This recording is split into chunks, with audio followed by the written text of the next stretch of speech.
Boa noite, pessoal. A gente vai estar apresentando para vocês o seminário sobre trefilação. É um tema muito complexo, com muita informação, e a gente vai tentar trazer aqui para vocês, de uma forma resumida, as principais informações para que vocês possam ter uma noção do como é realmente o processo de trefilação. A trefilação, ela é um dos processos de conformação mais antigas que, que tem de conformação de metais. Os adornos de ouros em forma de arame que eram trabalhados aos adornos pessoais dos faraós egípcios há quase 3.000 anos antes de Cristo foram os primeiros do surgimento de trefilação. Após isso, no século XIV, o tal de Rudolf de Nuremberg, acho que é assim que pronuncia o nome dele, ele trouxe para a indústria o primeiro equipamento mecânico de trefilação, que era movido a água. E, assim, entre 1850 e 1870, devido à difusão do telégrafo e à consequente demanda por fios condutores, a trefilação sofreu um grande avanço. O que é a trefilação? A trefilação ela ocorre pelo tracionamento de fios ou barras, né, com secção transversal maior do que a matriz.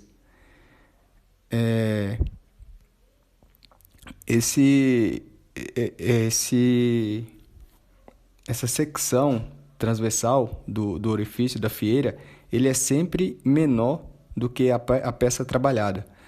O processo ele ocasiona uma redução em área e um aumento no comprimento. Ou seja, então ele vai aumentar o seu comprimento e diminuir a sua espessura. A finalidade do processo de trefilação, a gente pode é a obtenção de um produto com dimensões, acabamento superficial e propriedades mecânicas controladas. Ou seja, então a gente pode definir a trefilação como um processo que se obtém produtos com secções de geometrias diversas pela tração desses produtos por uma matriz, né, denominada fieira, que define o perfil do trefilado.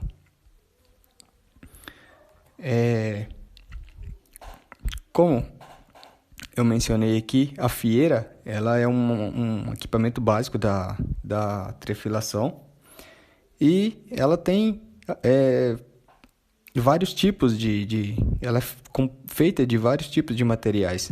A gente trouxe alguns aqui para vocês.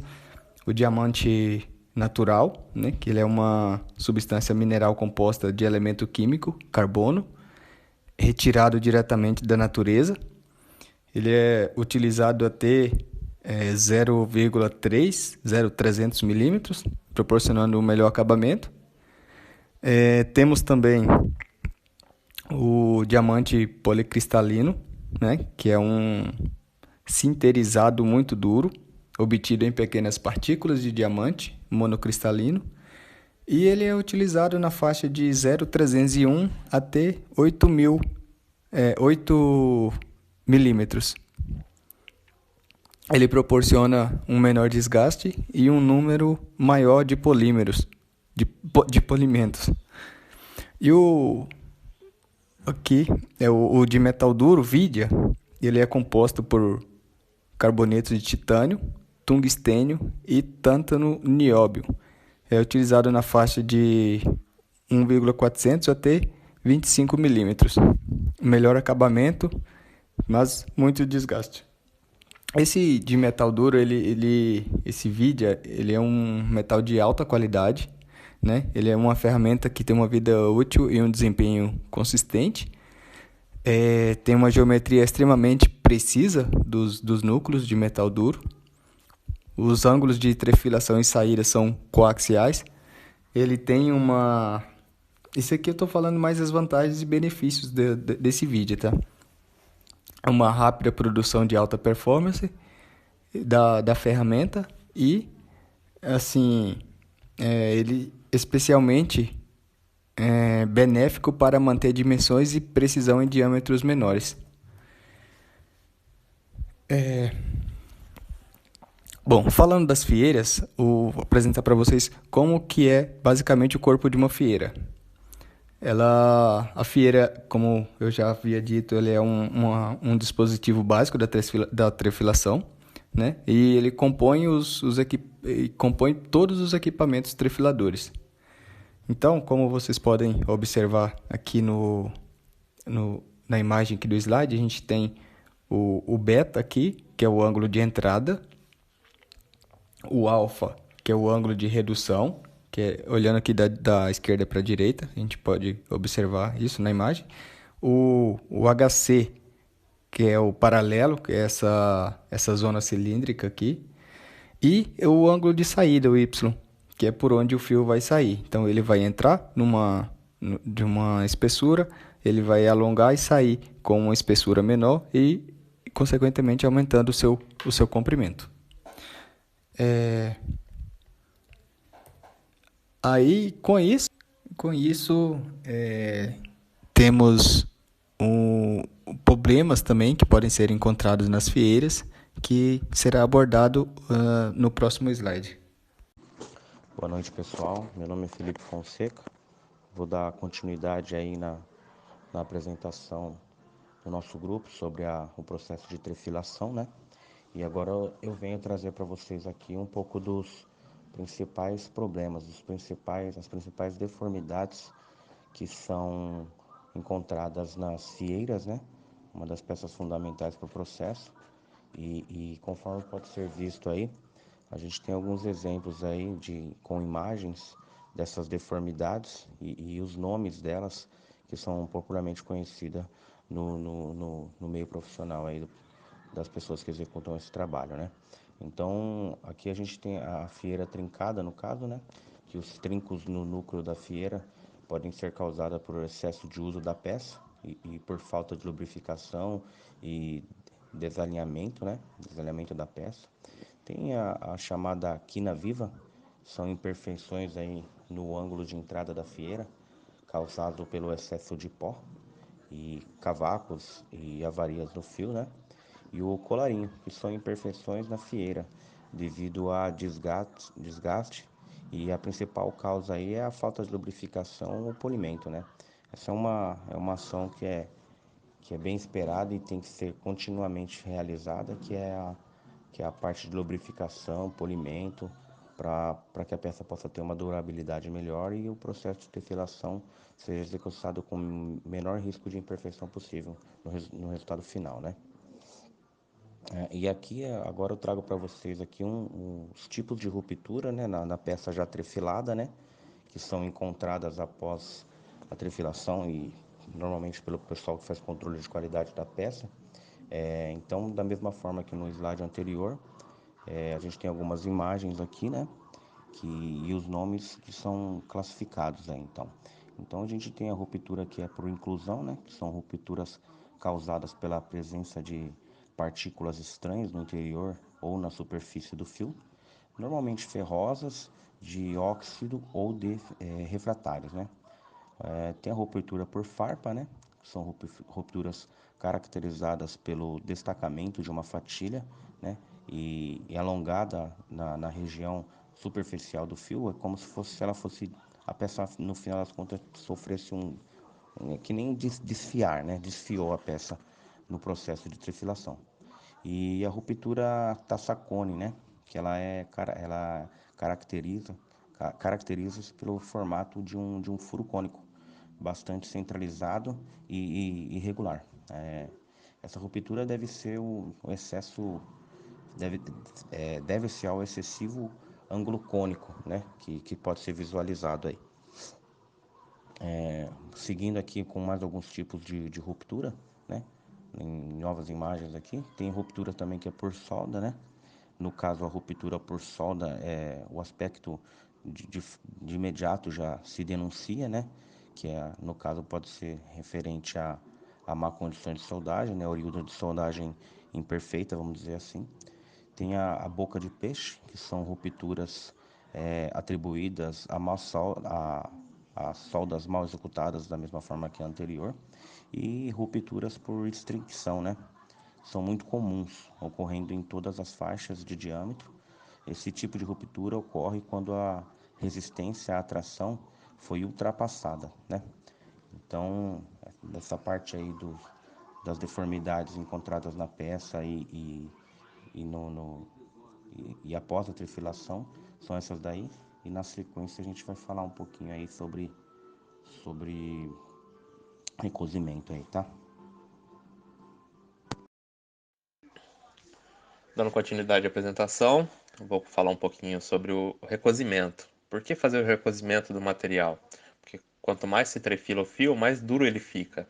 A principal função do recozimento é deixar o fio mais mole, mais maleável. Esse processo é feito através da recristalização dos grãos do cobre, o processo de recuperar a ordenação de cristalização inicial.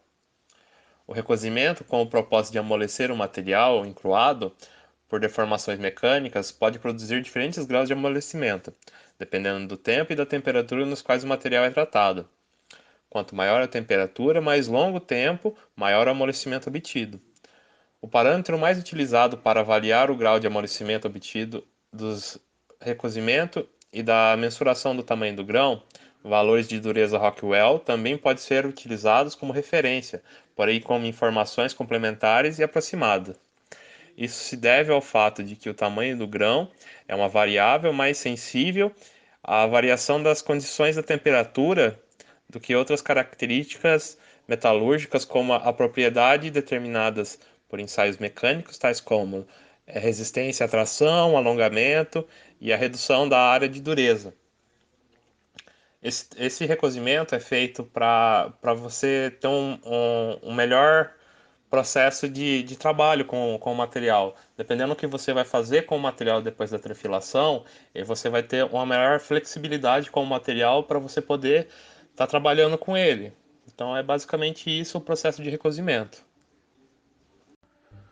Boa noite, pessoal. Sou Douglas Correia. Eu vou dar sequência na apresentação do nosso trabalho sobre trefilação. Nesse momento, nós vamos estar passando para vocês alguns pontos importantes sobre o equipamento de produção, né?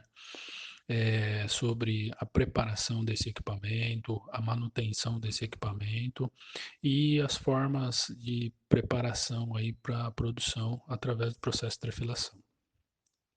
Prioridades na montagem da máquina. O porta-fieiras deve estar muito bem alinhado e limpo, o lubrificante em perfeitas condições de uso, nos atentando sempre para a concentração, limpeza, tempo de uso e temperatura. Todos esses quesitos interferem aí no processo de produção. A conferência dos jogos de fieira e as fieiras respeitando a tolerância dimensional. Então precisa haver um checklist, um preparativo para que esses componentes estejam de forma alinhada e todos em perfeito estado para o processo produtivo. No slide, nós trazemos para vocês um exemplo de um equipamento sujo e desalinhado, como mostra aqui na figura destacada em vermelho, né? E do outro lado, um equipamento limpo, preparado e já alinhado com os cones ali no processo de produção. No próximo slide, nós vamos falar sobre a importância desses conjuntos, tá? Desses jogos. Os jogos são calculados exclusivamente para cada máquina. As fieiras intermediárias não necessariamente deverão estar com as medidas identificadas, pois o que está sendo respeitado é o alongamento entre elas. Ao trocar uma fieira intermediária por outra, o alongamento será afetado. As fieiras finais devem estar com o diâmetro correto, respeitando a tolerância de mais ou menos 1 micron. Os cones devem estar sempre alinhados com o porta-fieira, evitando a ovalização das fieiras. O lubrificante deve estar em perfeitas condições, prevendo trocas no período de 3 meses, já alinhado aí com uma manutenção preventiva. Tanto o porta-fieira como os cones devem passar por limpeza antes da montagem da máquina, lembrando que os fios são muito finos e qualquer sujeira pode obstruir, levando à ruptura e quebra do processo, certo? No próximo slide, nós vamos falar dos alongamento por jogos de fieira, né? Por que os jogos por alongamento? Toda máquina de trefilação possui uma determinada capacidade de alongamento entre as fieiras. Portanto, os jogos foram criados para respeitar este alongamento. No exemplo M4, nós temos um jogo que tem capacidade de alongamento de 13%. Então, a cada passagem, o fio alonga 13%. Então, um fio de 20 centímetros, após passar por esse jogo, vai finalizar o processo com 22,6 centímetros. Já no lado direito, nós temos no conjunto M5 uma capacidade maior de alongamento, de 15%. A cada passagem, ele vai aumentar 15% no comprimento. Então, um fio de 20 centímetros, passando pelo conjunto, ao final fica com 23 centímetros. Então, pessoal, nesses 3 slides, nós apresentamos para vocês alguns pontos importantes no processo de produção através da trefilação, né? Assim como os outros equipamentos, a manutenção do equipamento, o cuidado, a preparação é importantíssimo para você atingir o objetivo proposto, né?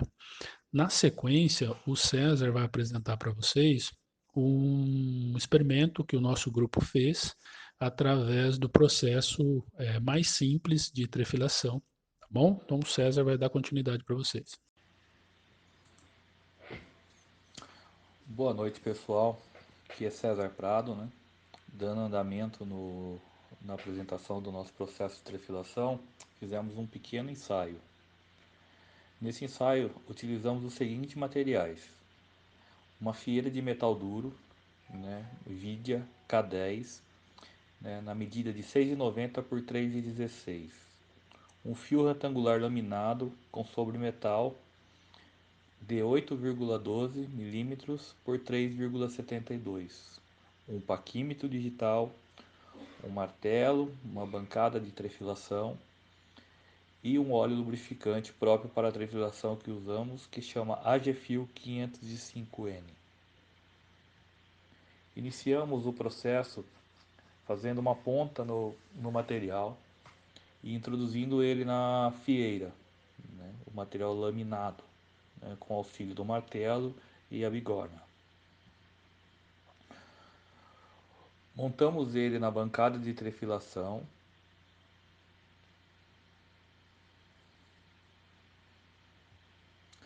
Fizemos a lubrificação do condutor a ser trefilado, né, com óleo próprio, com óleo AGFIL. Após, acionamos o equipamento de puxada para executar a trefilação. Nesse processo, você já pode olhar na imagem que nós deixamos um pedaço já trefilado, a gente retrocedeu um pouco para você ver a diferença do fio normal, laminado e do trefilado. Fizemos todo o processo de trefilação. Pessoal, esse é um pequeno vídeo do nosso processo de trefilação. Usando a fieira, bancada de puxada, foi acionado o equipamento. Vocês podem verificar que o fio está sendo estirado, chegando em uma medida conforme a fieira, sem retirada de material. Foi. Antes, o fio laminado estava com 8,12 de largura por 3,72 de espessura. Após o processo de trefilação, o condutor passou, o fio de cobre passou para 6,90 de largura para 3,16 de espessura, atendendo todas as especificações, normas que é do projeto, né? De raios, de escoamento, existem inúmeras normas e inúmeras características que ele precisa atingir no processo de trefilação. Só para gostaria de salientar o seguinte: nesse processo nós tivemos uma redução de área de 38,5%, sem retirada de material. Só no processo de trefilação, que é o estiramento do fio. Nós esticamos o fio, chegamos dele numa medida precisa, sem retirada de material, né? E chegamos nessas medidas precisas, né? Nós fizemos esse projeto, infelizmente não deu para levar a toda a equipe, né, devido a ser dentro de uma empresa, né? A gente não, então fizemos só eu e o Fernando num horário que a gente estipulou lá, no nosso horarinho de almoço. A gente conseguiu fazer esse pequeno ensaio, né? E só para dar exemplificar melhor o nosso processo, nosso projeto, né? Enfim, pessoal, só tenho que agradecer a todos, né? Pela a toda a equipe, né? Denis, Douglas, Felipe, Fernando, pelo empenho, pelo comprometimento. Esse pessoal aí é diferenciado, né? Parabéns a todos vocês, viu? Parabéns ao senhor também, professor. Obrigado pelos ensinamentos, né? E até a próxima.